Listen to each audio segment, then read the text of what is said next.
ஒரு நாள் பசுமையாக காட்சியளிக்கும் அழகான காட்டில் ஒரு பெரிய சிங்கம் மரத்தின் கீழ் நிம்மதியாக தூங்கிக் கொண்டிருந்தது. காட்டின் அமைதியில் இலைகள் மெதுவாக அசைந்தன, பறவைகள் இனிமையாக கீச்சிட்டன.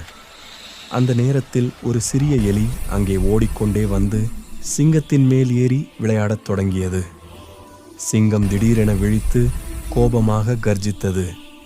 பயந்த எலி நடுங்கியபடி, "தயவு செய்து என்னை விடுங்கள் சிங்கராஜா, ஒரு நாள் நான் உங்களுக்கு உதவி செய்வேன்" என்று பிச்சை கேட்டது.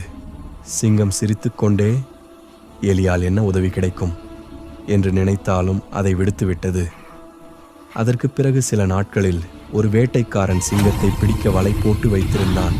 அந்த வலையில் சிங்கம் சிக்கிக்கொண்டு கடும் சத்தமாக கத்தியது. அங்கேயே அருகில் இருந்த எலி அந்த சத்தத்தை கேட்டது. உடனே அது ஓடி வந்து சிங்கத்தை பார்த்தது.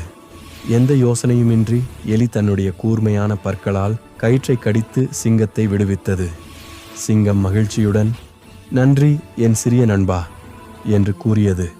அந்த நாளிலிருந்து சிங்கமும் எலியும் நல்ல நண்பர்களாகிவிட்டனர்.